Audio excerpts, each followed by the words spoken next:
চটপটি কার না খেতে ভালো লাগে, তাই আজ পুরো দোকানের মতো ঘরেই তৈরি করে দেখাবো চটপটি। শীতে গরম গরম চটপটি বানান আর এনজয় করুন। আর হ্যাঁ, তার সাথে থাকছে পারফেক্ট চটপটির মশলা ও পাপড়ির তৈরি বোনাস রেসিপি, তাই পুরো ভিডিওটি দেখবেন শেষ পর্যন্ত। আসসালামু আলাইকুম, আপনারা দেখছেন আইরিন হোম কিচেন। আজকে আমার রেসিপি পারফেক্ট চটপটি। প্রথমে আমি নিয়ে নিলাম একটি প্রেসার কুকার আর নিয়ে নিয়েছি এখানে 2 মেজারমেন্ট কাপের 2 কাপ সাদা বুট। দেখুন দেখুন সারা রাতের জন্য আমি এখানে ভিজিয়ে রেখেছিলাম। আর এটা সারা রাত ভিজিয়ে রাখলেই কিন্তু সুন্দর এটা নরম হয়ে যায়। অবশ্যই এই কাজটা করতে হবে। আর দিয়ে দিচ্ছি এখানে 3টা বড় সাইজের আলু। আলুটা কম বেশি করে নিতে পারেন। আর দিয়ে দিচ্ছি এখানে 3টা টমেটো কুচি, আর দিলাম একটা পেঁয়াজ কুচি। দিয়ে আমি এখানে পর্যাপ্ত পরিমাণ পানি দিয়ে দেব। তার জন্য প্রথমে দিয়ে দিলাম একটু মরিচ গুঁড়া, আর দিয়ে দিচ্ছি 4 চামচের হাফ চামচ হলুদ গুঁড়া, আর দিয়ে দিলাম এখানে স্বাদ মতো লবণ। লবণটা আমরা পরে আবার চেখে দিব। আর এমন ভাবে পানিটা দিতে হবে যেন সবকিছু ডুবে যায়, সেদিকে লক্ষ্য রাখতে হবে। দেখুন আমি আরো কিছুটা পানি দিয়ে দিব, একদম সবকিছু যেন ডুবো ডুবো হয় সেইভাবে পানিটা দিতে হবে। এখন আমি এটা সুন্দর করে ঢাকনাটা লাগিয়ে দিয়ে চুলাটা ধরিয়ে দিব। এটা 5টা সিটি আসা পর্যন্ত, 4 থেকে 5টা সিটি দিলেই কিন্তু এটা সুন্দরভাবে ফুটে যাবে। আর এমনভাবে ফুটাতে হবে যে গোটালো যেন থাকে কিন্তু নরম হয়ে যায়।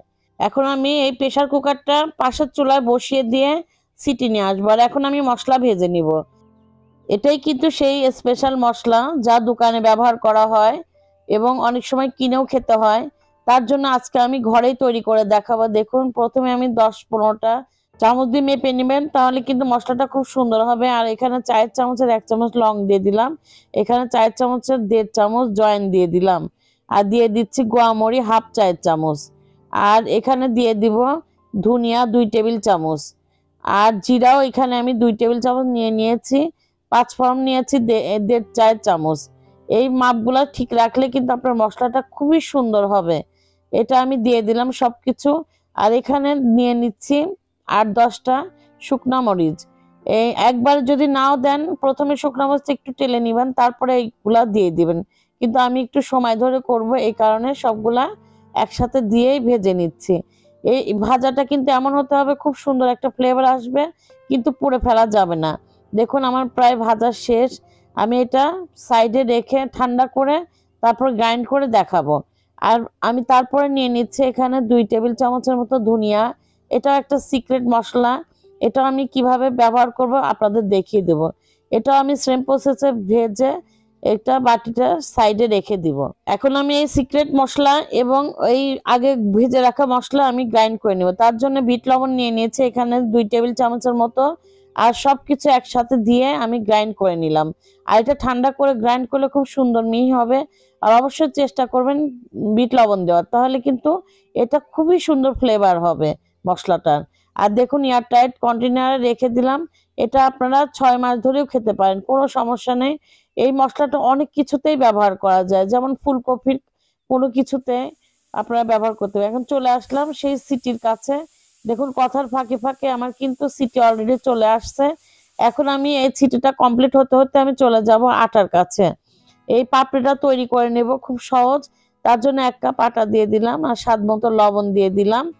আর এখানে দিয়ে দিব একটু জয়েন।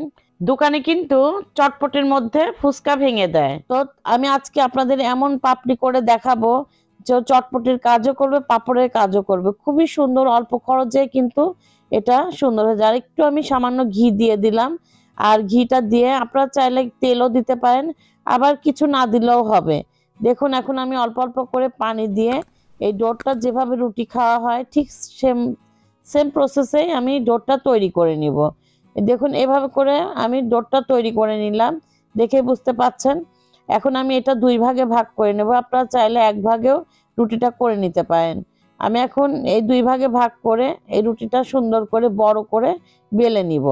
তারপরে দেখিয়ে দিব কি প্রসেস করতে হয়। আর আপনারা যদি কাজের ফাঁকে ফাঁকে না একসাথে না করে সময় পেলে আগে থেকে এগুলো সব করে রাখবেন, তাহলে চটপটি বানানো এবং খাওয়া কিন্তু খুবই সহজ।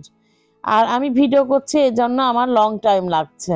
এই এই জন্য চেষ্টা করবেন এগুলো আগেই করে রাখার। খুব দ্রুতই করে এয়ারটাইট কন্টেনারে রেখে দিলে আপনারা 2 মাস ধরেও খেতে পারবেন। আর এখন একটা কাঁটা চামচ নিয়ে নিলাম আর এভাবে ফোক করে নিলাম, তাহলে খুব সুন্দর হবে। আর যে কোনো জালের কোটা দিয়ে আপনারা এভাবে করে রুটিটাতে কেটে নিতে পারেন, খুব সুন্দর পাপড়িগুলা হবে। দেখুন এভাবে করে আমি কিন্তু কেটে নিচ্ছি। আর এটা খুব মোটাও না আবার একদম পাতলা তাও না, রুটি যেভাবে খাই তার চেয়ে একটু পাতলা হতে হবে, তাহলে কিন্তু সুন্দর এই পাপড়িগুলা মোচমোচা হবে। দেখুন এখন আমি এই সাইডের গুলাও রেখে দিয়ে সবগুলা আমি করে তারপরে চুলার কাছে চলে যাব। সাইডের অংশগুলা দিয়ে আমি আবারও কিন্তু এভাবে করে পাপড়ি তৈরি করে নিব, চলে যাব চুলার কাছে। এসেছি আগেই আমি এক ব্যাচ ভেজে রেখেছি, আর এখন আমি আবার আপনাদের দেখানোর জন্য আবার আরেক ব্যাচ ছেড়ে দিলাম। দেখুন এভাবে করে আমি একবারে কতগুলা ভেজে নেওয়া যায়, 2 ব্যাচে কিন্তু এগুলা সব ভেজে ফেলেছি। আর খুব দ্রুতই কিন্তু এটা ভাজা হয়ে যায়। আর এটা কিন্তু একদম মিডিয়াম আঁচে ভাজতে হবে, তাহলে খুব সুন্দর ক্রিস্পি হবে। এটা পুড়িয়ে ফেলবেন না, কালারটা খুব সুন্দর থাকবে। আমি দেখিয়ে দিব কিভাবে ভাজতে হবে। দেখুন একটা একটা করে ছেড়ে দিলাম, কোনো গায়ে গায়ে লাগবে না, খুব সুন্দরভাবে এটা একটা একটাই থেকে যাবে। আর প্রথম অবস্থায় দেখুন আমি একটু ছাড়িয়ে দিচ্ছি, আর এভাবে করে একটু সময় ধরে ভেজে নিতে হবে, কারণ এটা মিডিয়াম আঁচে ভাজতে হবে, এই কারণে একটু সময় লেগে যাবে। সময় মানে 6 থেকে 7 মিনিটের মধ্যে এটা ভাজা হয়ে যাবে। দেখুন কথার ফাঁকেই কিন্তু কালার চলেই আসতেছে। আর খুব বেশি ডার্ক কালার করব না, আবার একদম সাদাও রাখবো না, দেখিয়ে দিব। আর চামচ দিয়ে দেখুন আমি ফোক করে দিয়েছি, তার জন্য কিন্তু ফোলেনি। আর এই কাজটা অবশ্যই করবেন কাঁটা চামচ দিয়ে, তাহলে এটা মুচমুচা বেশি হবে। কথার ফাঁকেই দেখুন আমার কিন্তু সুন্দরভাবে ভাজা হয়ে গেছে, আমি এই পর্যায়ে উঠিয়ে নিব। কালারটা দেখেই বুঝতে পারছেন কেমন হয়েছে। আর এটা কিন্তু তেলও খুব একটা সোপ করে না, আর আমি সেই তেলগুলোর মধ্যেই কিছুটা তেল কমিয়ে ফেলেছি। ওই তেলের মধ্যে পেঁয়াজ কুচি দিয়ে দিলাম 3টা, এটা বেরেস্তা করে নিব। এই বেরেস্তাটা অবশ্যই করতে হবে, তাহলে কিন্তু এই চটপটিটা খেতে খুবই ভালো লাগবে। আমি এভাবে করে একটু লাল লাল করে বেরেস্তাটা ভেজে নিব, তারপর দেখিয়ে দিচ্ছি। দেখুন আমার বেরেস্তাটা কিন্তু হয়ে গেছে, এখন আমি সেই চটপটিটা দিয়ে দিলাম আর গরম গরম বেরেস্তাটা আমি ঢেলে দিচ্ছি। এখন আমি একটা সুন্দর করে নাড়া দিয়ে নিব। আর ভিতরে যে আলুটা দেওয়া হয়েছে সেটা একটু খুন্তির সাহায্যে একটু ভেঙে ভেঙে নেওয়ার চেষ্টা করবেন, তাহলে কিন্তু খেতে ভালো লাগবে। দেখুন চটপটিটা কিন্তু খুব সুন্দর গলে গেছে, আবার আস্তে আস্তেও আছে, দেখেই বুঝতে পাচ্ছেন। আর এই পর্যায়ে দেখুন আমি চামচ দিয়ে এভাবে করে আলুগুলা ভেঙে নিচ্ছি। যেহেতু নতুন আলু খেতে কিন্তু যথেষ্ট ভালো লাগে, এই জন্য এখানে আমি আলু অ্যাড করে দিয়েছি। আর দেখুন এখানে 1.5 টেবিল চামচের মতো সেই করে রাখা মশলাটা দিয়ে দিলাম। এটার জন্য ঘরে সম্পূর্ণ ঘর কিন্তু মোমো গন্ধ উঠবে এবং খেতে যা ভালো লাগবে। এই পর্যায়ে মশলাটা অ্যাড করে দিবেন। দেখেই বুঝতে পারছেন কালারটা কত সুন্দর হয়েছে, এবং আমার কিন্তু সুন্দর বলকও চলে এসেছে। এই পর্যায়ে আপনারা লবণটা চেখে নেবেন। আর হয়ে গেছে আমার এই কাজ। আমি এখন এটা নামিয়ে ফেলে তারপর একটু হালকা ঠান্ডা করে এটা সার্ভিং করে দেখাচ্ছি।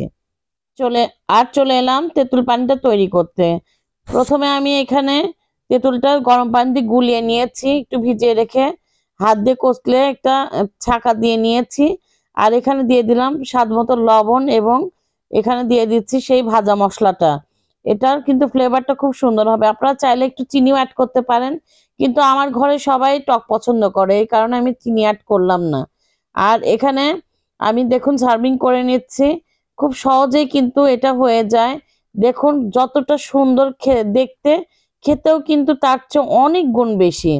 আর এখানে আমি শসা, পেঁয়াজ, টমেটো এবং কাঁচামরিচ, ডিম সিদ্ধ করে নিয়েছি এবং ধনিয়ার পাতা, এগুলা দিয়ে আমি সার্ভিং করব। দেখুন সবকিছু অল্প অল্প করে দিয়ে দিচ্ছি, আপনারা চাইলে কম বেশি করে নিতে পারেন। এগুলা দিয়ে খেতে তো সবাই জানেন খুবই মজাদার।